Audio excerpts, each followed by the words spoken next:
ਹਫ਼ਤੇ ਭਰ ਦੀਆਂ ਇਮੀਗ੍ਰੇਸ਼ਨ ਦੇ ਨਾਲ ਜੁੜੀਆਂ ਹੋਈਆਂ ਖਬਰਾਂ ਲੈ ਕੇ ਮੈਂ ਵਰੁਣ ਕੌਰ ਮਾਨ ਹਾਜ਼ਰ ਹਾਂ। ਸਤਿ ਸ੍ਰੀ ਅਕਾਲ ਜੀ, ਤੁਸੀਂ ਦੇਖ ਰਹੇ ਹੋ ਪੰਜਾਬ ਮੇਲ USA TV। ਹਵਾਈ ਅੱਡਿਆਂ ਅਤੇ ਉਡਾਣਾਂ ਵਿੱਚ ਕੋਵਿਡ ਨਿਯਮਾਂ ਤੇ ਦਿੱਲੀ ਹਾਈ ਕੋਰਟ ਹੋਈ ਸਖਤ। ਅਮਰੀਕਾ ਦੇ ਟੂਰਿਸਟ ਵੀਜ਼ਾ ਲਈ ਇੰਟਰਵਿਊ ਦਾ ਸਿਲਸਿਲਾ ਸਤੰਬਰ ਤੋਂ ਸ਼ੁਰੂ। ਅਮਰੀਕਾ 5 ਦਿਨਾਂ ਵਿੱਚ 2800 ਤੋਂ ਜ਼ਿਆਦਾ ਉਡਾਣਾਂ ਰੱਦ। ਕੈਨੇਡਾ ਦੇ ਐਕਸਪ੍ਰੈਸ ਐਂਟਰੀ ਸਿਸਟਮ ਵਿੱਚ 16 ਕਿੱਤਿਆਂ ਦਾ ਵਾਧਾ। ਵਰਕ ਪਰਮਿਟ ਤੇ ਸਪਾਊਸ ਵੀਜ਼ਿਆਂ ਨੂੰ ਲੈ ਕੇ ਕੈਨੇਡਾ ਦੀ ਸੰਸਦ ਵਿੱਚ ਫਿਰ ਉੱਠੀ ਆਵਾਜ਼। ਕੈਨੇਡਾ ਸਰਕਾਰ ਨੇ ਵਿਦੇਸ਼ਾਂ ਤੋਂ ਆਉਣ ਵਾਲੇ ਲੋਕਾਂ ਲਈ ਕੋਵਿਡ ਰੋਕਾਂ ਦੀ ਮਿਆਦ 30 ਜੂਨ ਤੱਕ ਵਧਾਈ। ਆਵਾਜਾਈ ਬੰਦਸ਼ਾਂ ਵਧਾਉਣ ਦਾ ਫੈਸਲਾ ਬਿਲਕੁਲ ਦਰੁਸਤ, ਟਰੂਡੋ। ਕੈਨੇਡਾ ਵੱਲੋਂ 3 ਲੱਖ ਪ੍ਰਵਾਸੀਆਂ ਨੂੰ ਸਿਟੀਜ਼ਨਸ਼ਿਪ ਦੇਣ ਦਾ ਟੀਚਾ। ਦਿੱਲੀ 에ਅਰਪੋਰਟ ਨੇ ਸ਼ੁਰੂ ਕੀਤੀ RFID ਟੈਗ ਸੁਵਿਧਾ, ਸਮਾਨ ਦੀ ਨਿਗਰਾਨੀ ਕਰਨਾ ਹੋਵੇਗਾ ਆਸਾਨ। ਪੰਜਾਬ ਰੋਡਵੇਜ਼ ਨੂੰ ਦਿੱਲੀ 에ਅਰਪੋਰਟ ਤੱਕ ਵੋਲਵੋ ਚਲਾਉਣ ਦੀ ਮਨਜ਼ੂਰੀ। ਬ੍ਰਿਟੇਨ ਦੇ ਨਵੇਂ ਵਿਦਿਆਰਥੀ ਵੀਜ਼ਾ ਨਾਲ ਭਾਰਤੀਆਂ ਨੂੰ ਮਿਲੇਗਾ ਲਾਭ। ਸਪਾਈਸ ਜੈਟ ਦਾ ਹੱਜ ਯਾਤਰੀਆਂ ਨੂੰ ਤੋਹਫਾ। ਭਾਰਤ ਸਾਊਦੀ ਅਰਬ ਵਿਚਾਲੇ ਹੋਣਗੀਆਂ 37 ਵਿਸ਼ੇਸ਼ ਉਡਾਣਾਂ। ਤੁਸੀਂ ਦੇਖ ਰਹੇ ਹੋ ਵੀਕਲੀ ਇਮੀਗ੍ਰੇਸ਼ਨ ਅਪਡੇਟ। ਕੋਰੋਨਾ ਦੇ ਖਤਰੇ ਨੂੰ ਘੱਟ ਕਰਨ ਦੇ ਮਕਸਦ ਨਾਲ ਦਿੱਲੀ ਹਾਈ ਕੋਰਟ ਨੇ ਹਵਾਈ ਅੱਡਿਆਂ ਅਤੇ ਉਡਾਣਾਂ ਵਿੱਚ ਕੋਵਿਡ ਸੰਬੰਧੀ ਸਾਵਧਾਨੀਆਂ ਦੀ ਸਖਤੀ ਨਾਲ ਪਾਲਣਾ ਕਰਨ ਦਾ ਆਦੇਸ਼ ਦਿੱਤਾ ਹੈ। ਅਦਾਲਤ ਨੇ ਇਹ ਵੀ ਕਿਹਾ ਕਿ ਜੇਕਰ ਕੋਈ ਨਿਯਮਾਂ ਦੀ ਪਾਲਣਾ ਨਹੀਂ ਕਰਦਾ ਤਾਂ ਉਸ ਨੂੰ ਹਵਾਈ ਅੱਡੇ ਜਾਂ ਜਹਾਜ਼ ਤੋਂ ਬਾਹਰ ਕਰ ਦੇਣਾ ਚਾਹੀਦਾ ਹੈ। ਦਿੱਲੀ ਹਾਈ ਕੋਰਟ ਦੇ ਕਾਰਜਕਾਰੀ ਚੀਫ ਜਸਟਿਸ ਬਿਪਨ ਸਾਂਘੀ ਨੇ ਬੈਂਚ ਨੇ ਹਵਾਈ ਸਫ਼ਰ ਦੌਰਾਨ ਕੋਵਿਡ ਨਿਯਮਾਂ ਦੀ ਉਲੰਘਣਾ ਸੰਬੰਧੀ ਪਾਈ ਜਨਹਿਤ ਪਟੀਸ਼ਨ ਤੇ ਸੁਣਵਾਈ ਕਰਦਿਆਂ ਉਕਤ ਆਦੇਸ਼ ਦਿੱਤਾ। ਅਦਾਲਤ ਨੇ ਇਹ ਵੀ ਕਿਹਾ ਕਿ ਜੋ ਲੋਕ ਹਵਾਈ ਅੱਡੇ ਤੇ ਅਤੇ ਜਹਾਜ਼ ਵਿੱਚ ਮਾਸਕ ਨਹੀਂ ਪਾਉਂਦੇ ਉਹਨਾਂ ਤੇ ਭਾਰੀ ਜੁਰਮਾਨਾ ਲਗਾਇਆ ਜਾਣਾ ਚਾਹੀਦਾ ਹੈ। ਅਦਾਲਤ ਨੇ ਹਵਾਬਾਜ਼ੀ ਖੇਤਰ ਦੀ ਨੇਮਬੱਧ ਸੰਸਥਾ ਨੂੰ DGCA ਨੂੰ ਇਸ ਸੰਬੰਧੀ ਵੱਖਰੇ ਤੌਰ ਤੇ ਦਿਸ਼ਾ ਨਿਰਦੇਸ਼ ਜਾਰੀ ਕਰਨ ਅਤੇ ਉਹਨਾਂ ਨੂੰ ਹਵਾਈ ਅੱਡੇ ਤੇ ਤਾਇਨਾਤ ਅਧਿਕਾਰੀਆਂ, ਜਹਾਜ਼ ਵਿੱਚ ਮੌਜੂਦ ਸਟਾਫ, ਕੈਪਟਨ ਅਤੇ ਸਾਰੇ ਸੰਬੰਧਿਤ ਅਧਿਕਾਰੀਆਂ ਨੂੰ ਭੇਜਣ ਨੂੰ ਕਿਹਾ। ਨਾਲੇ ਕਿਹਾ ਕਿ ਜੋ ਮੁਸਾਫਰ ਪ੍ਰੋਟੋਕਾਲ ਦੀ ਉਲੰਘਣਾ ਕਰਨ ਉਹਨਾਂ ਨੂੰ ਨੋ ਫਲਾਈ ਸੂਚੀ ਵਿੱਚ ਪਾਇਆ ਜਾਵੇ। ਟੂਰਿਸਟ ਵੀਜ਼ਾ ਤੇ ਅਮਰੀਕਾ ਜਾਣ ਦੀ ਉਡੀਕ ਵਿੱਚ ਬੈਠੇ ਭਾਰਤੀ ਕਮਰ ਕੱਸ ਲੈਣ। ਜੀ ਹਾਂ, ਨਵੀਂ ਦਿੱਲੀ ਸਥਿਤ ਅਮਰੀਕੀ ਐਮਬੈਸੀ ਨੇ ਸਤੰਬਰ ਤੋਂ ਟੂਰਿਸਟ ਵੀਜ਼ਾ ਇੰਟਰਵਿਊ ਲਈ ਅਪਾਇੰਟਮੈਂਟ ਬੁਕਿੰਗ ਦਾ ਸਿਲਸਿਲਾ ਸ਼ੁਰੂ ਕਰਨ ਦਾ ਐਲਾਨ ਕਰ ਦਿੱਤਾ ਹੈ। ਮਹਾਮਾਰੀ ਕਾਰਨ ਮਾਰਚ 2020 ਤੋਂ B1, B2 ਵੀਜ਼ਿਆਂ ਲਈ ਇੰਟਰਵਿਊ ਬੰਦ ਸਨ ਅਤੇ ਹੁਣ ਇਹਨਾਂ ਦੇ ਸ਼ੁਰੂ ਹੋਣ ਨਾਲ ਹਜ਼ਾਰਾਂ ਭਾਰਤੀਆਂ ਨੂੰ ਫਾਇਦਾ ਹੋਏਗਾ। ਕੋਰੋਨਾ ਕਾਲ ਤੋਂ ਬਾਅਦ ਅਮਰੀਕਾ ਵਿੱਚ ਯਾਤਰੀ ਜਹਾਜ਼ਾਂ ਤੇ ਸਫ਼ਰ ਕਰਨ ਲਈ ਨਿਕਲੇ, ਲੇਕਿਨ ਉਹਨਾਂ ਦਾ ਸਫ਼ਰ ਮੁਸ਼ਕਲਾਂ ਭਰਿਆ ਸਾਬਤ ਹੋ ਰਿਹਾ ਹੈ। ਅਮਰੀਕਾ ਵਿੱਚ 28 ਮਈ ਤੋਂ 1 ਜੂਨ ਦੌਰਾਨ 5 ਦਿਨਾਂ ਵਿੱਚ 2800 ਉਡਾਣਾਂ ਰੱਦ ਹੋ ਗਈਆਂ। ਇਸ ਦਾ ਵੱਡਾ ਕਾਰਨ 에ਅਰਲਾਈਨਸ ਕੋਲ ਸਟਾਫ ਦੀ ਕਮੀ ਦੱਸੀ ਜਾ ਰਹੀ ਹੈ।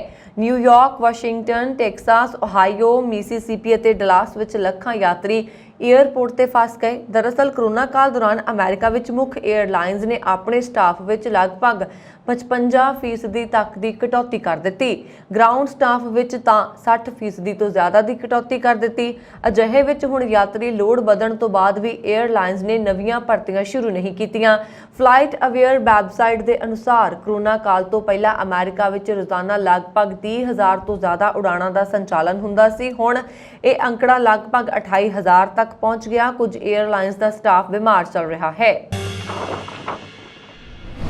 ਕੈਨੇਡਾ ਦੇ ਇਮੀਗ੍ਰੇਸ਼ਨ ਮੰਤਰਾਲੇ ਵੱਲੋਂ ਵਿਦੇਸ਼ਾਂ ਤੋਂ ਵੱਧ ਲੋਕਾਂ ਨੂੰ ਖਿੱਚਣ ਲਈ ਐਕਸਪ੍ਰੈਸ ਐਂਟਰੀ ਵਿੱਚ 16 ਹੋਰ ਕਿੱਤੇ ਸ਼ਾਮਲ ਕੀਤੇ ਗਏ ਨੇ। ਬੀਤੇ ਸਾਲ ਤੋਂ ਨੈਸ਼ਨਲ ਆਕੂਪੇਸ਼ਨ ਕਲਾਸੀਫਿਕੇਸ਼ਨ ਦੇ ਟੀਅਰ ਸਿਸਟਮ ਨੂੰ ਨਵਾਂ ਰੂਪ ਦਿੱਤਾ ਜਾ ਰਿਹਾ ਸੀ, ਜਿਸ ਦਾ ਨਾਂ ਟੀਅਰ ਸਿਸਟਮ ਰੱਖਿਆ ਗਿਆ ਹੈ ਅਤੇ ਉਸ ਵਿੱਚ ਪ੍ਰਬੰਧਕੀ ਅਤੇ ਤਕਨੀਕੀ ਤਜਰਬੇ ਵਾਲੇ ਮਾਹਿਰਾਂ ਦੇ ਨਾਲ ਲੇਬਰ ਕਲਾਸ ਤੋਂ ਵੀ ਕਾਮਿਆਂ ਨੂੰ ਕੈਨੇਡਾ ਵਿੱਚ ਪੱਕੇ ਹੋਣ ਦਾ ਮੌਕਾ ਮਿਲ ਸਕੇਗਾ।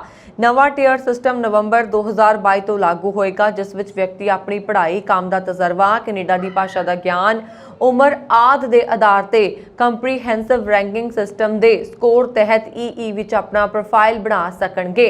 ਨਵੇਂ ਸਿਸਟਮ ਵਿੱਚ ਟਰੱਕ ਤੇ ਬੱਸ ਡਰਾਈਵਰਾਂ ਨੂੰ ਵੀ ਪੱਕੇ ਹੋਣ ਦਾ ਮੌਕਾ ਮਿਲ ਸਕੇਗਾ। ਇਸ ਦੇ ਨਾਲ ਹੀ ਦੰਦਾਂ ਦੇ ਡਾਕਟਰ, ਨਰਸਾਂ, ਕੈਮਿਸਟਾਂ ਅਤੇ ਸਕੂਲ ਦੇ ਅਧਿਆਪਕਾਂ ਦੇ ਸਹਾਇਕ ਵੀ ਆਪਣੀ ਕਿਸਮਤ ਅਜ਼ਮਾ ਸਕਣਗੇ। ਇਮੀਗ੍ਰੇਸ਼ਨ ਵਿਭਾਗ ਵੱਲੋਂ EE ਵਿੱਚ ਮੌਜੂਦਾ ਪ੍ਰੋਫਾਈਲ ਦੇ ਡਰਾ ਕੱਢ ਕੇ ਉਮੀਦਵਾਰਾਂ ਨੂੰ ਪੱਕੀ ਇਮੀਗ੍ਰੇਸ਼ਨ ਅਪਲਾਈ ਕਰਨ ਦਾ ਮੌਕਾ ਦਿੱਤਾ ਜਾਂਦਾ ਹੈ। ਹੁਣ ਤੱਕ ਮਿਲੇ ਹੋਏ ਪ੍ਰੋਫਾਈਲ ਦੇ ਡਰਾ ਜੋ ਕੋਵਿਡ ਦੀ ਸਥਿਤੀ ਕਾਰਨ ਬੰਦ ਹਨ, ਅਗਲੇ ਮਹੀਨੇ ਸ਼ੁਰੂ ਕਰ ਦਿੱਤੇ ਜਾਣਗੇ। ਤਾਜ਼ਾ ਜਾਣਕਾਰੀ ਅਨੁਸਾਰ ਹਰੇਕ ਨਵੇਂ ਡਰਾ ਵਿੱਚ ਲਗਭਗ 3000 ਦੇ ਕਰੀਬ ਉਮੀਦਵਾਰਾਂ ਨੂੰ ਅਪਲਾਈ ਕਰਨ ਦਾ ਸੱਦਾ ਮਿਲਿਆ ਕਰੇਗਾ। 2023 ਵਿੱਚ ਕੈਨੇਡਾ ਸਰਕਾਰ ਵੱਲੋਂ 4,47,000 6055 ਵਿਦੇਸ਼ੀਆਂ ਨੂੰ ਪੱਕੇ ਕਰਨ ਦਾ ਟੀਚਾ ਮਿੱਥਿਆ ਗਿਆ ਹੈ। ਉਹ ਟੀਚਾ ਪੂਰਾ ਕਰਨ ਲਈ ਇਮੀਗ੍ਰੇਸ਼ਨ ਅਧਿਕਾਰੀਆਂ ਨੂੰ 2022 ਦੇ ਰਹਿੰਦੇ ਸਮੇਂ ਵਿੱਚ ਈਈ ਵਿੱਚੋਂ 3000 ਤੋਂ 4500 ਤੱਕ ਉਮੀਦਵਾਰਾਂ ਦੇ ਡਰਾਅ ਕੱਢਣੇ ਹੋਣਗੇ। ਇਹ ਵੀ ਕਿ ਈ ਰਾਹੀਂ ਸੱਦਾ ਮਿਲਣ ਤੋਂ ਬਾਅਦ ਪੱਕੀ ਇਮੀਗ੍ਰੇਸ਼ਨ ਅਪਲਾਈ ਕਰਨ ਵਾਲੇ ਅਰਜ਼ੀਕਰਤਾਵਾਂ ਦੀਆਂ ਅਰਜ਼ੀਆਂ ਦਾ ਨਿਪਟਾਰਾ ਕਰਨ ਲਈ ਇਮੀਗ੍ਰੇਸ਼ਨ ਵਿਭਾਗ ਨੇ 6 ਮਹੀਨਿਆਂ ਦਾ ਸਮਾਂ ਨਿਸ਼ਚਿਤ ਕੀਤਾ ਹੋਇਆ ਹੈ, ਜਿਸ ਦਾ ਭਾਵ ਹੈ ਕਿ 2022 ਦੇ ਰਹਿੰਦੇ ਸਮੇਂ ਵਿੱਚ ਅਪਲਾਈ ਕਰਨ ਵਾਲੇ ਲੋਕ ਅਗਲੇ ਸਾਲ ਕੈਨੇਡਾ ਵਿੱਚ ਪੱਕੇ ਤੌਰ ਤੇ ਪੁੱਜ ਸਕਣਗੇ। ਕੋਰੋਨਾ ਦੀ ਮਾਰ ਤੋਂ ਬਾਅਦ ਕੈਨੇਡਾ ਵਿੱਚ ਯਾਤਰੂ ਵੀਜ਼ਾ, ਸਪਾਊਸ ਵੀਜ਼ਾ ਤੇ ਵਰਕ ਪਰਮਿਟ ਵੀਜ਼ਾ ਨੂੰ ਕੈਨੇਡਾ ਦੀ ਇਮੀਗ੍ਰੇਸ਼ਨ ਨੇ ਰੋਕ ਰੱਖਿਆ ਹੈ, ਜਿਸ ਨੂੰ ਲੈ ਕੇ ਲੋਕਾਂ 'ਚ ਕਾਫੀ ਗੁੱਸਾ ਪਾਇਆ ਜਾ ਰਿਹਾ ਹੈ ਤੇ ਇਸ ਮੁੱਦੇ ਨੂੰ ਲੈ ਕੇ ਸੰਸਦ ਵਿੱਚ ਬਹੁਤ ਸਾਰੇ ਮੈਂਬਰ ਪਾਰਲੀਮੈਂਟ ਨੇ ਇਮੀਗ੍ਰੇਸ਼ਨ ਮੰਤਰੀ ਨੂੰ ਘੇਰਿਆ ਹੈ ਤੇ ਉਹਨਾਂ ਤੋਂ ਜਵਾਬ ਵੀ ਮੰਗਿਆ ਹੈ। ਇਸ ਸੰਬੰਧੀ ਮਿਸਟਰ ਜਸਰਾਜ ਹੱਲਣ ਨੇ ਕਿਹਾ ਕਿ ਸਪਾਊਸ ਵੀਜ਼ੇ ਵਾਲਿਆਂ ਵਿੱਚ ਉਹ ਲੋਕ ਉਡੀਕ ਕਰ ਰਹੇ ਨੇ ਜਿਨ੍ਹਾਂ ਦਾ ਮੈਡੀਕਲ ਹੋਏ ਨੂੰ 3 ਮਹੀਨੇ ਹੋ ਗਏ, ਜਦਕਿ ਮੈਡੀਕਲ ਤੋਂ 15 ਤੋਂ 25 ਦਿਨ ਦਾ ਸਮਾਂ ਤੈਅ ਹੁੰਦਾ ਹੈ। ਇਸ ਤੋਂ ਬਾਅਦ ਕੁਝ ਮੈਂਬਰਾਂ ਨੇ ਕਿਹਾ ਕਿ ਕਾਮਿਆਂ ਦੀ ਘਾਟ ਦਿਨੋਂ ਦਿਨ ਵੱਧਦੀ ਜਾ ਰਹੀ ਹੈ ਤੇ ਕਾਰਖਾਨਿਆਂ ਦੇ ਮਾਲਕ ਪਰੇਸ਼ਾਨ ਹੋ ਰਹੇ ਨੇ ਤੇ ਸਾਡੀ ਇਮੀਗ੍ਰੇਸ਼ਨ ਵਰਕ ਪਰਮਿਟ ਰੋਕ ਬੈਠੀ ਹੈ। ਇਸ ਨਾਲ ਹੀ ਕੁਝ ਮੈਂਬਰਾਂ ਨੇ ਕਿਹਾ ਕਿ ਪੂਰੇ ਮੁਲਕ ਨੇ ਯਾਤਰੂ ਵੀਜ਼ੇ ਖੋਲ ਦਿੱਤੇ ਨੇ ਤੇ ਕੈਨੇਡਾ ਨੇ ਇਹ ਵੀਜ਼ੇ ਮੱਧਮ ਕਰਕੇ ਉਹਨਾਂ ਲੋਕਾਂ ਦੇ ਨੱਕ ਵਿੱਚ ਦਮ ਕੀਤਾ ਹੈ ਜਿਨ੍ਹਾਂ ਦੇ ਵਪਾਰ ਯਾਤਰੂ ਵੀਜ਼ਿਆਂ ਦੀ ਕਮਾਈ ਤੇ ਚੱਲਦੇ ਨੇ, ਜਿਨ੍ਹਾਂ ਵਿੱਚ ਹੋਟਲ ਤੇ ਹੋਰ ਘੁੰਮਣ ਵਾਲੇ ਅਦਾਰਿਆਂ ਨਾਲ ਜੁੜੇ ਨੇ। ਭਾਵੇਂ ਕੈਨੇਡਾ ਦੇ ਪ੍ਰਧਾਨ ਮੰਤਰੀ ਲੋਕਾਂ ਨੂੰ ਭਰੋਸਾ ਦੇ ਰਹੇ ਹਨ ਕਿ ਉਹ ਇਹਨਾਂ ਵੀਜ਼ਿਆਂ ਨੂੰ ਜਲਦੀ ਰਸਤੇ ਤੇ ਲਿਆ ਰਹੇ ਨੇ, ਪਰ ਲੋਕਾਂ ਦੇ ਗੁੱਸੇ ਦਾ ਸਾਹਮਣਾ ਵੀ ਸਰਕਾਰ ਨੂੰ ਕਰਨਾ ਪੈ ਰਿਹਾ ਹੈ। ਕੈਨੇਡਾ ਦੇ ਸਿਹਤ ਮੰਤਰਾਲੇ ਨੇ ਬੀਤੇ ਕੱਲ ਵਿਦੇਸ਼ਾਂ ਤੋਂ ਆਉਣ ਵਾਲੇ ਲੋਕਾਂ ਲਈ ਕੋਰੋਨਾ ਵਾਇਰਸ ਨਾਲ ਸੰਬੰਧਿਤ ਰੋਕਾਂ ਦੀ ਮਿਆਦ 30 ਜੂਨ 2022 ਤੱਕ ਵਧਾ ਦਿੱਤੀ ਹੈ। ਸਰਕਾਰ ਦੀਆਂ ਹਦਾਇਤਾਂ ਮੁਤਾਬਕ ਕੈਨੇਡਾ ਜਾਣ ਵਾਲੇ ਜਹਾਜ਼ ਵਿੱਚ ਸਵਾਰ ਹੋਣ ਵਾਲੇ ਹਰੇਕ ਮੁਸਾਫਰ ਦੇ ਕੋਰੋਨਾ ਤੋਂ ਬਚਾਅ ਦੀ ਮਾਨਤਾ ਪ੍ਰਾਪਤ ਵੈਕਸੀਨ ਦੇ ਦੋਵੇਂ ਟੀਕੇ ਲੱਗੇ ਹੋਣੇ ਜ਼ਰੂਰੀ ਨੇ ਅਤੇ ਦੂਸਰਾ ਟੀਕਾ ਉਡਾਣ ਦੀ ਤਰੀਕ ਤੋਂ 14 ਦਿਨ ਪਹਿਲਾਂ ਲੱਗਿਆ ਹੋਣਾ ਜ਼ਰੂਰੀ ਹੈ।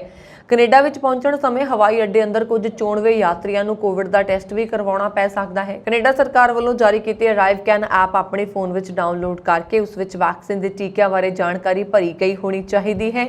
ਜਿਹੜੇ ਮੁਸਾਫਰ ਜਿਵੇਂ ਕਿ ਬਜ਼ੁਰਗਾਂ ਨੂੰ ਫੋਨ ਨਹੀਂ ਚਲਾਉਣਾ ਆਉਂਦਾ, ਉਹ ਆਮ ਕੰਪਿਊਟਰ ਤੋਂ ਅਰਾਈਵਕੈਨ ਐਪ ਵਿੱਚ ਆਪਣੀ ਜਾਣਕਾਰੀ ਭਰ ਕੇ ਉਸ ਦਾ ਪ੍ਰਿੰਟ ਆਪਣੇ ਨਾਲ ਰੱਖਣ ਤਾਂ ਹਵਾਈ ਅੱਡਿਆਂ ਅੰਦਰ ਬੇਲੋੜਾ ਖੱਜਲ ਨਹੀਂ ਹੋਣਾ ਪੈਂਦਾ। ਟੋਰਾਂਟੋ ਅਤੇ ਵੈਨਕੂਵਰ ਸਮੇਤ ਕੈਨੇਡਾ ਦੇ ਅੰਤਰਰਾਸ਼ਟਰੀ ਹਵਾਈ ਅੱਡਿਆਂ ਅੰਦਰ ਪਹੁੰਚਣ ਅਤੇ ਰਵਾਨਾ ਹੋਣ ਵੇਲੇ ਯਾਤਰੀਆਂ ਨੂੰ ਇੰਨੇ ਦਿਨੀ ਲੰਬਾ ਸਮਾਂ ਇੰਤਜ਼ਾਰ ਕਰਨਾ ਪੈਂਦਾ ਹੈ, ਪਰ ਦੇਸ਼ ਦੇ ਆਵਾਜਾਈ ਮੰਤਰੀ ਓਮਾਰਾ ਨੇ ਫਿਰ ਕਿਹਾ ਹੈ ਕਿ ਇੰਤਜ਼ਾਰ ਇਹ ਸਥਿਤੀ ਸਿਰਫ ਕੋਵਿਡ ਤੋਂ ਬਚਾਅ ਲਈ ਸਰਕਾਰ ਵੱਲੋਂ ਐਲਾਨੀਆਂ ਗਈਆਂ ਰੋਕਾਂ ਕਰਕੇ ਨਹੀਂ ਹੈ, ਸਗੋਂ ਕੋਵਿਡ ਦਾ ਖਤਰਾ ਘਟਣ ਤੋਂ ਬਾਅਦ ਹਵਾਈ ਜਹਾਜ਼ਾਂ ਦੀ ਆਵਾਜਾਈ ਬਹਾਲ ਹੋਣ ਤੋਂ ਬਾਅਦ ਦੁਨੀਆ ਭਰ ਦੇ ਹਵਾਈ ਅੱਡਿਆਂ ਅੰਦਰ ਵੱਧ ਭੀੜ ਰਹਿੰਦੀ ਹੈ ਅਤੇ ਕਈ ਦੇਸ਼ਾਂ ਵਿੱਚ ਹਵਾਈ ਅੱਡਿਆਂ ਅੰਦਰ ਲੋਕਾਂ ਨੂੰ ਆਮ ਨਾਲੋਂ ਵੱਧ ਇੰਤਜ਼ਾਰ ਕਰਨਾ ਪੈ ਰਿਹਾ ਹੈ। ਪ੍ਰਧਾਨ ਮੰਤਰੀ ਜਸਟਿਨ ਟਰੂਡੋ ਨੇ ਆਵਾਜਾਈ ਬੰਦਿਸ਼ਾਂ ਦੀ ਮਿਆਦ 30 ਜੂਨ ਤੱਕ ਵਧਾਉਣ ਦੇ ਫੈਸਲੇ ਨੂੰ ਬਿਲਕੁਲ ਦਰੁਸਤ ਠਹਿਰਾਉਂਦਿਆਂ ਕਿਹਾ ਕਿ ਮਹਾਮਾਰੀ ਹੱਲੇ ਖਤਮ ਨਹੀਂ ਹੋਈ ਅਤੇ ਸੈਲਾਨੀਆਂ ਵਾਸਤੇ ਵੈਕਸੀਨੇਸ਼ਨ ਦੀ ਸ਼ਰਤ ਹਟਾਉਣ ਨਾਲ ਤਬਾਹਕੁਨ ਸਿੱਟੇ ਸਾਹਮਣੇ ਆ ਸਕਦੇ ਨੇ। ਉਹਨਾਂ ਨੇ ਦਲੀਲ ਦਿੱਤੀ ਹੈ ਕਿ ਬੰਦਿਸ਼ਾਂ ਵਧਾਉਣ ਦਾ ਫੈਸਲਾ ਮੈਡੀਕਲ ਸਾਇੰਸ ਤੇ ਆਧਾਰਿਤ ਹੈ, ਕਿਉਂਕਿ ਹੁਣ ਤੱਕ WHO ਸਣੇ ਕਿਸੇ ਵੀ ਕੌਮਾਂਤਰੀ ਇਕਾਈ ਨੇ ਦੁਨੀਆ ਵਿੱਚ ਕੋਰੋਨਾ ਖਤਮ ਹੋਣ ਦਾ ਐਲਾਨ ਨਹੀਂ ਕੀਤਾ। ਪੱਤਰਕਾਰਾਂ ਵੱਲੋਂ ਪੁੱਛੇ ਗਏ ਸਵਾਲ ਦੇ ਜਵਾਬ ਵਿੱਚ ਪ੍ਰਧਾਨ ਮੰਤਰੀ ਨੇ ਆਖਿਆ, ਅਸਲੀਅਤ ਇਹ ਹੈ ਕਿ ਲੋਕਾਂ ਨੇ ਮਹਾਮਾਰੀ ਦਾ ਅੰਤ ਸਮਝਣਾ ਸ਼ੁਰੂ ਕਰ ਦਿੱਤਾ ਹੈ, ਪਰ ਅਸੀਂ ਹੁਣ ਵੀ ਮਹਾਮਾਰੀ ਵਿੱਚੋਂ ਲੰਘ ਰਹੇ ਹਾਂ। ਰੋਜ਼ਾਨਾ ਕਈ ਕੈਨੇਡੀਅਨ ਕੋਰੋਨਾ ਕਾਰਨ ਦਮ ਤੋੜ ਰਹੇ ਨੇ ਅਤੇ ਇਸ ਚੀਜ਼ ਨੂੰ ਨਜ਼ਰਅੰਦਾਜ਼ ਨਹੀਂ ਕੀਤਾ ਜਾ ਸਕਦਾ। ਕੈਨੇਡਾ ਸਰਕਾਰ ਵੱਲੋਂ 2022-2023 ਦੇ ਦੌਰਾਨ 3 ਲੱਖ ਤੋਂ ਵੱਧ ਪ੍ਰਵਾਸੀਆਂ ਨੂੰ ਸਿਟੀਜ਼ਨਸ਼ਿਪ ਦਿੱਤੀ ਜਾ ਸਕਦੀ ਹੈ। 23 ਮਈ ਤੋਂ ਸ਼ੁਰੂ ਹੋਈ ਸਿਟੀਜ਼ਨਸ਼ਿਪ ਹਫ਼ਤੇ ਦੀ ਸਮਾਪਤੀ ਮੌਕੇ ਇਮੀਗ੍ਰੇਸ਼ਨ ਮੰਤਰੀ ਸੌਨ ਫਰੇਜ਼ਰ ਨੇ ਦੱਸਿਆ ਕਿ 2021-22 ਦੌਰਾਨ 2,17,000 ਪ੍ਰਵਾਸੀਆਂ ਨੂੰ ਨਾਗਰਿਕਤਾ ਦਿੱਤੀ ਗਈ ਅਤੇ ਮੌਜੂਦਾ ਵਰ੍ਹੇ ਦੌਰਾਨ ਇਹ ਅੰਕੜਾ ਹੋਰ ਵਧਾਇਆ ਜਾ ਰਿਹਾ ਹੈ। ਫਰੇਜ਼ਰ ਨੇ ਦੱਸਿਆ ਕਿ ਇਮੀਗ੍ਰੇਸ਼ਨ ਮੰਤਰਾਲੇ ਵੱਲੋਂ ਸਿਟੀਜ਼ਨਸ਼ਿਪ ਅਰਜ਼ੀਆਂ ਦੀ ਪ੍ਰੋਸੈਸਿੰਗ ਤੇਜ਼ ਕਰਨ ਵਾਸਤੇ ਕਈ ਕਦਮ ਉਠਾਏ ਗਏ ਨੇ ਅਤੇ ਇਸ ਦੇ ਨਤੀਜੇ ਆਉਣ ਵਾਲੇ ਸਮੇਂ ਦੌਰਾਨ ਦੇਖੇ ਜਾ ਸਕਣਗੇ। ਦਿੱਲੀ ਹਵਾਈ ਅੱਡੇ ਨੇ ਮੁਸਾਫਰਾਂ ਲਈ RFID ਟੈਕਨੋਲੋਜੀ ਆਧਾਰਿਤ ਟੈਕਸ ਦੀ ਸ਼ੁਰੂਆਤ ਕੀਤੀ ਹੈ, ਜਿਸ ਨਾਲ ਯਾਤਰੀਆਂ ਨੂੰ ਆਪਣੇ ਸਮਾਨ ਦੀ ਨਿਗਰਾਨੀ ਕਰਨਾ ਆਸਾਨ ਹੋ ਜਾਏਗਾ। ਕਈ ਵਾਰ ਯਾਤਰੀਆਂ ਨੂੰ ਇਹ ਜਾਣਨ ਵਿੱਚ ਮੁਸ਼ਕਿਲ ਦਾ ਸਾਹਮਣਾ ਕਰਨਾ ਪੈਂਦਾ ਹੈ ਕਿ ਕਿਸ ਬੈਲਟ ਤੇ ਸਮਾਨ ਆ ਰਿਹਾ ਅਤੇ ਸਮਾਨ ਦੇ ਗੁੰਮ ਹੋਣ ਦਾ ਵੀ ਖਦਸ਼ਾ ਰਹਿੰਦਾ ਹੈ। ਇਸ ਲਈ ਯਾਤਰੀਆਂ ਦੀ ਸਹੂਲਤ ਲਈ ਇਹ ਸੇਵਾ ਸ਼ੁਰੂ ਕੀਤੀ ਗਈ ਹੈ। ਬੁੱਧਵਾਰ ਨੂੰ ਜਾਰੀ ਇੱਕ ਬਿਆਨ ਮੁਤਾਬਕ ਰੇਡੀਓ ਫ੍ਰੀਕੁਐਂਸੀ ਆਇਡੈਂਟੀਫਿਕੇਸ਼ਨ ਤਕਨੀਕ ਤੇ ਆਧਾਰਿਤ ਟੈਗ ਦੀ ਮਦਦ ਕਰਨ ਨਾਲ ਯਾਤਰੀ ਇਹ ਜਾਣ ਸਕਣਗੇ ਕਿ ਉਹਨਾਂ ਦਾ ਸਮਾਨ ਕਦੋਂ ਅਤੇ ਕਿਸ ਬੈਲਟ ਤੇ ਟਰਮੀਨਲ ਤੇ ਆ ਰਿਹਾ ਹੈ। GMR ਸਮੂਹ ਦੀ ਅਗਵਾਈ ਵਾਲੀ ਡਾਇਲ ਨੇ ਕਿਹਾ ਕਿ ਦਿੱਲੀ ਹਵਾਈ ਅੱਡਾ ਭਾਰਤ ਦਾ ਪਹਿਲਾ ਹਵਾਈ ਅੱਡਾ ਹੈ ਜੋ ਇਹ ਸਹੂਲਤ ਪ੍ਰਦਾਨ ਕਰਦਾ ਹੈ। ਬਿਆਨ ਵਿੱਚ ਕਿਹਾ ਗਿਆ ਹੈ ਕਿ ਯਾਤਰੀ ਦਿੱਲੀ ਹਵਾਈ ਅੱਡੇ ਤੇ ਇਸ ਟੈਗ ਨੂੰ ਖਰੀਦ ਸਕਣਗੇ। ਇਸ ਤੋਂ ਬਾਅਦ ਉਹਨਾਂ ਨੂੰ ਇਸ ਤੇ ਦਿੱਤੇ ਗਏ QR ਕੋਡ ਨੂੰ ਸਕੈਨ ਕਰਨਾ ਹੋਏਗਾ ਤੇ bag.hui.in ਵੈਬਸਾਈਟ ਤੇ ਰਜਿਸਟਰ ਕਰਨਾ ਹੋਏਗਾ। ਟੈਗ ਰਜਿਸਟਰ ਹੋਣ ਤੋਂ ਬਾਅਦ ਯਾਤਰੀਆਂ ਨੂੰ ਇਸ ਨੂੰ ਆਪਣੇ ਬੈਗ ਵਿੱਚ ਬੰਨਣਾ ਹੋਏਗਾ ਜਾਂ ਇਸ ਨੂੰ ਬੈਗ ਦੇ ਅੰਦਰ ਵੀ ਰੱਖ ਸਕਦੇ ਨੇ। ਜਦੋਂ ਸਮਾਨ ਦਿੱਲੀ ਹਵਾਈ ਅੱਡੇ ਤੇ ਪਹੁੰਚੇਗਾ, ਯਾਤਰੀਆਂ ਨੂੰ ਰਜਿਸਟਰਡ ਮੋਬਾਈਲ ਨੰਬਰ ਤੇ SMS ਰਾਹੀਂ ਇਸ ਬਾਰੇ ਜਾਣਕਾਰੀ ਮਿਲਣੀ ਸ਼ੁਰੂ ਹੋ ਜਾਏਗੀ। ਬਿਆਨ ਵਿੱਚ ਕਿਹਾ ਗਿਆ ਹੈ ਕਿ ਇਹ ਸਹੂਲਤ ਪਾਇਲਟ ਆਧਾਰ ਤੇ ਟਰਮੀਨਲ 3 ਤੇ ਸ਼ੁਰੂ ਕੀਤੀ ਗਈ ਹੈ ਤੇ ਜਲਦੀ ਹੀ ਕਮਰਸ਼ੀਅਲ ਸ਼ੁਰੂਆਤ ਕੀਤੀ ਜਾਏਗੀ। ਲੰਬੀ ਉਡੀਕ ਤੋਂ ਬਾਅਦ ਆਖਰਕਾਰ ਪੰਜਾਬ ਰੋਡਵੇਜ਼ ਤੇ ਪੈਪਸੂ ਰੋਡ ਟਰਾਂਸਪੋਰਟ ਕਾਰਪੋਰੇਸ਼ਨ ਦੀਆਂ ਵੋਲਵੋ ਬੱਸਾਂ ਇੰਦਰਾ ਗਾਂਧੀ ਇੰਟਰਨੈਸ਼ਨਲ 에ਅਰਪੋਰਟ ਨਵੀਂ ਦਿੱਲੀ ਤੱਕ ਚੱਲਣਗੀਆਂ। ਦਿੱਲੀ ਸਰਕਾਰ ਦੇ ਟਰਾਂਸਪੋਰਟ ਵਿਭਾਗ ਵੱਲੋਂ ਸਟੇਜ ਕੈਰੇਜ ਪਰਮਿਟ ਤਹਿਤ ਚੱਲਣ ਵਾਲੀਆਂ ਪੰਜਾਬ ਰੋਡਵੇਜ਼ ਤੇ PRTC ਵੋਲਵੋ ਬੱਸਾਂ ਦੇ IGI 에ਅਰਪੋਰਟ ਤੱਕ ਚੱਲਣ ਦੀ ਮਨਜ਼ੂਰੀ ਦੇ ਦਿੱਤੀ ਗਈ ਹੈ। ਦਿੱਲੀ ਸਰਕਾਰ ਦੇ ਟਰਾਂਸਪੋਰਟ ਵਿਭਾਗ ਦੇ ਸਕੱਤਰ OP ਮਿਸ਼ਰਾ ਨੇ ਇਸ ਸੰਬੰਧੀ ਅਧਿਕਾਰਤ ਪੱਤਰ ਵੀ ਜਾਰੀ ਕਰ ਦਿੱਤਾ ਹੈ। ਖਾਸ ਇਹ ਹੈ ਕਿ ਦਿੱਲੀ ਸਰਕਾਰ ਦੇ ਟਰਾਂਸਪੋਰਟ ਵਿਭਾਗ ਵੱਲੋਂ ਪੰਜਾਬ ਤੋਂ IGI 에ਅਰਪੋਰਟ ਨਵੀਂ ਦਿੱਲੀ ਤੱਕ ਆਉਣ ਜਾਣ ਵਾਲੀਆਂ ਯਾਤਰੀ ਬੱਸਾਂ ਲਈ ਇੱਕ ਵਿਸ਼ੇਸ਼ ਕੋਰੀਡੋਰ ਵੀ ਐਲਾਨ ਦਿੱਤਾ।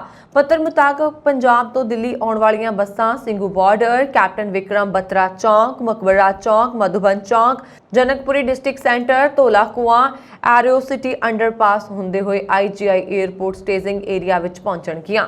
ਪੰਜਾਬ ਤੋਂ ਆਉਣ ਵਾਲੀਆਂ ਬੱਸਾਂ ਦੇ ਸੰਚਾਲਨ ਵਿੱਚ ਕੋਈ ਪਰੇਸ਼ਾਨੀ ਨਾ ਹੋਵੇ, ਇਸ ਦੇ ਲਈ ਦਿੱਲੀ ਸਰਕਾਰ ਦੇ ਪ੍ਰਿੰਸੀਪਲ ਸੈਕਟਰੀ ਕਮ ਕਮਿਸ਼ਨਰ ਦਿੱਲੀ ਟਰਾਂਸਪੋਰਟ ਵਿਭਾਗ, ਸਕੱਤਰ ਟਰਾਂਸਪੋਰਟ ਮੰਤਰੀ ਸਟੇਟ ਟਰਾਂਸਪੋਰਟ ਕਮਿਸ਼ਨਰ ਪੰਜਾਬ, ਵਿਸ਼ੇਸ਼ ਕਮਿਸ਼ਨਰ ਦਿੱਲੀ ਟ੍ਰੈਫਿਕ ਪੁਲਿਸ, ਸੰਯੁਕਤ ਸਕੱਤਰ ਟਰਾਂਸਪੋਰਟ ਵਿਭਾਗ ਨਵੀਂ Delhi, senior system analyst transport department ਨਵੀਂ ਦਿੱਲੀ, ਸਹਾਇਕ ਸਕੱਤਰ STA ਨਵੀਂ ਦਿੱਲੀ ਤੇ Delhi airport services private limited ਦੇ CEO ਨੂੰ ਵੀ ਉਪਰੋਕਤ ਬਾਰੇ ਅਧਿਕਾਰਤ ਤੌਰ ਤੇ ਸੂਚਿਤ ਕੀਤਾ ਗਿਆ ਹੈ। ਪੱਤਰ ਵਿੱਚ ਵਿਸ਼ੇਸ਼ ਤੌਰ ਤੇ ਇਹ ਵੀ ਲਿਖਿਆ ਗਿਆ ਹੈ ਕਿ ਪੰਜਾਬ ਤੋਂ ਸ਼ੁਰੂ ਹੋਣ ਜਾ ਰਹੇ ਬੱਸ ਸੰਚਾਲਨ ਲਈ ਵਿਸਥਾਰਤ ਤੌਰ ਤਰੀਕੇ ਬਾਰੇ ਸਟੇਟ ਟਰਾਂਸਪੋਰਟ ਵਿਭਾਗ ਵੱਲੋਂ ਪੰਜਾਬ ਦੇ ਮੁੱਖ ਮੰਤਰੀ ਦਫ਼ਤਰ ਨੂੰ ਦਿੱਲੀ ਦੇ ਟਰਾਂਸਪੋਰਟ ਵਿਭਾਗ ਤੋਂ 에ਅਰਪੋਰਟ ਵੋਲਵੋ ਦੇ ਸੰਚਾਲਨ ਲਈ ਮਿਲੀ ਮਨਜ਼ੂਰੀ ਬਾਰੇ ਸੂਚਿਤ ਕਰ ਦਿੱਤਾ ਗਿਆ ਹੈ।